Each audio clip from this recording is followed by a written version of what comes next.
Hello and welcome to our discussions on understanding the cash flows.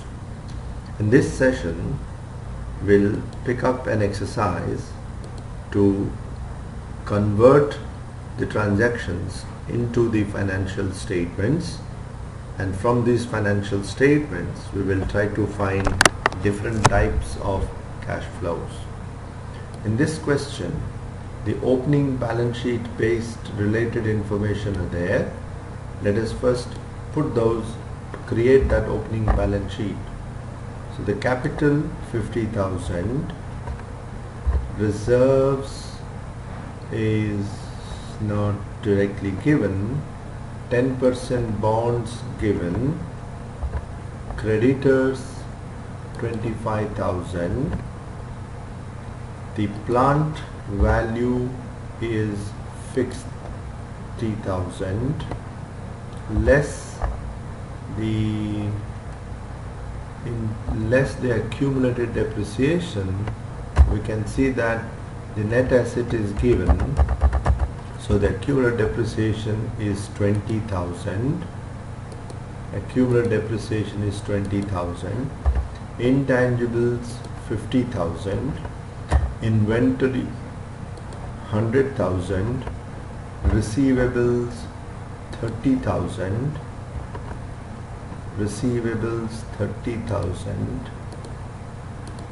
and cash in hand is 150,000. So the total assets are 360, which is also the total sources given as 360. So the balancing figure as of now, you can see the total sources are not equal to 360.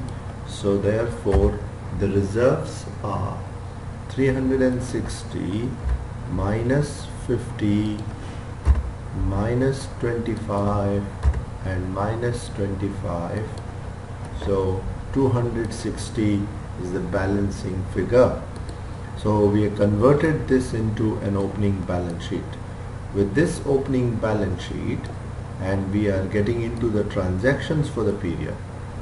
The transactions are 60% of the stock. Stock is 100,000, sold for 200,000. So there is a sales.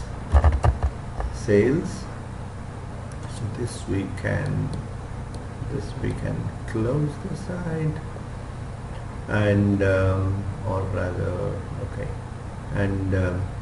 sales is 200,000. Sales is 200,000, and this is on credit, so no cash flow, but the receivables will increase by 200,000. Receivable will increase by 200,000, and whenever there is a sale, there has to be cost of goods sold, and the cost of goods sold is 60% of the inventory. 60% of inventory. As a result, inventory will come down to the extent of 60%. Salary for the period is 20,000. I paid entire 20,000 as salary. So salary is an expense and outflow of cash. Rent per year is 10,000, but we paid rent for 3 years. So rent paid is 30,000, but rent for the period is 10,000 because of accrual concept. So there is an advance rent, which is an asset here, which is 30,000 minus 10,000. Any expense, if the payment is more than the expense, then that is treated as an asset. Intangible assets amortize. You have intangible assets on the balance sheet, 50,000 is amortized the 4 years equally. So therefore amortization of intangibles divided by 4 12,400 The intangibles will reduce to the extent of 12,400, but it is not a cash flow. It says that the plant is for 4 years old. We can see from the accumulated balance sheet. So depreciation for the year, depreciation per year is 20,000. 20,000 divided by 4, that is 5,000. So depreciation for the period is 5,000.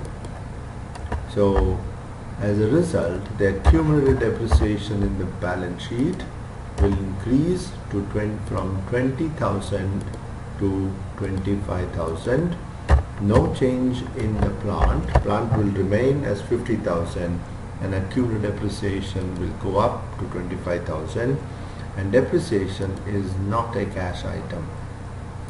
Purchase shares of the company, of another company, to the extent of 20,000 is a cash flow, and share is an asset, will appear on the asset side as 20,000. Paid 60% to the creditor. So creditors is 25,000. So the creditors are 25,000, 60%, 0.60, and you pay creditors, but it is not an expense but a reduction of liability. Reduction of liability. So all the transactions done, we have to charge interest, even if not mentioned, as an accrual principle 0.10, and let us assume that we pay the interest 2,500. If all the items are there, the cash in hand is to find the cash in hand, we have to complete the cash flow statement. The cash in hand will be equal to the total cash inflow, that is the total inflows minus the total outflows. The total outflows is 114, so cash in hand is 35,500, which will appear on the balance sheet as 35,500. No change in the capital during the period, and since no information is given about the distribution of profit, we transfer the entire profit to the reserves. No change in the bonds, so balance sheet tally. We can see that the transactions affected the income statement, cash flow statement. As a result, the balance sheet items change. So we have the cash flow statement as a receipts minus payment, but let us convert that into CFO, CFI and CFF. The CFO is sales minus salary minus rent minus the payment to the creditor is the CFO, minus the tax, that is 27,000. So 92 minus 92,000 is the cash from operation. Cash from financing, no cash flows from inflows from financing. The outflow is interest, so therefore minus 2,500 is a cash flow from financing decision. Similarly, no inflow from the investment decision, but you purchase the shares, so therefore minus 20,000 is a cash from financing. If you sum that up, we get the cash in hand 35,000, which is same as the cash flow statement. But often the same question comes to mind, that when there is a PAT of 63,000, why there is a negative CFO? And that can be answered by preparing an indirect method of doing the cash from operation.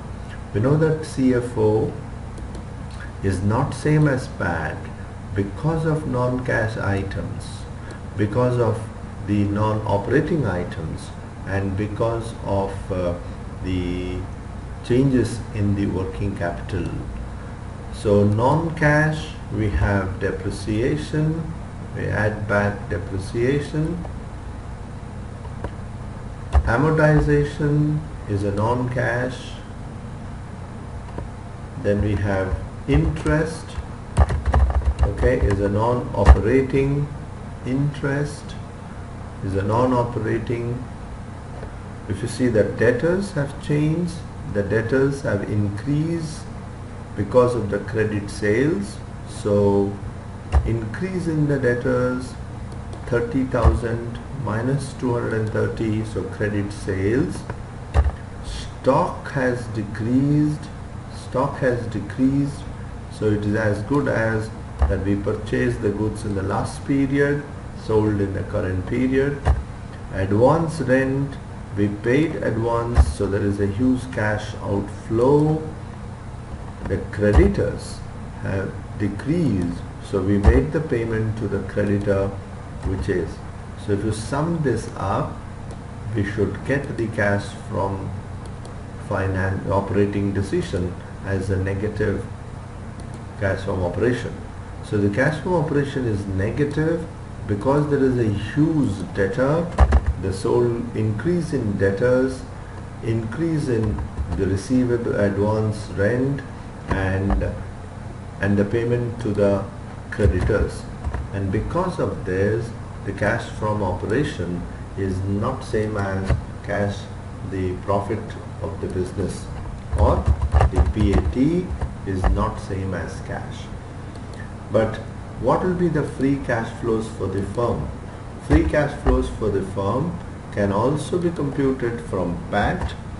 So it is adjusted to the tax, that adjusted interest, adjusted for tax. So interest is equal to, so into 0.70, interest, so 2,500 into 0.70 post-tax. Depreciation is a non-cash. Amortization is a non-cash. The working capital increase, we can see that as the summation of working capital increase, or the change in a working capital is the summation of all these working capital, the current assets and current liabilities. The Capex change, the Capex change can be calculated as we have seen in the past. Capex is equal to net change in the net asset, change in the net asset plus depreciation or amortization. So for the plant, the change in the net asset is 50 plus this, and for the first year. For the second year is 50 plus 25. So the asset has changed for the plant. The plant is equal to Capex for plant is equal to 25,000 minus 30,000 plus the depreciation for the period. So no Capex for the plant. No Capex for the plant. In the same way, R&D, the change in the R&D is, where is R&D? Intangibles, 37,000 minus 50,000 plus the amortization for the period, plus the amortization for the period. Amortization for the period is 12,500. So no Capex for R&D 2. So R&D Capex for R&D calculated as change in the intangibles plus amortization. The Capex for plant has been calculated as change in the plant plus depreciation. So therefore no Capex for the plant and R&D. If you sum this up, we will get minus 92,750 as the free cash flows for the firm, which is 63,000 plant, the PAT, it's 1,750 is the interest, depreciation, amortization, changes in a working capital, and the changes in the capex. Changes in the working capital is the summation of all these working capital changes, and the capex is plant and the R&D. Thank you very much.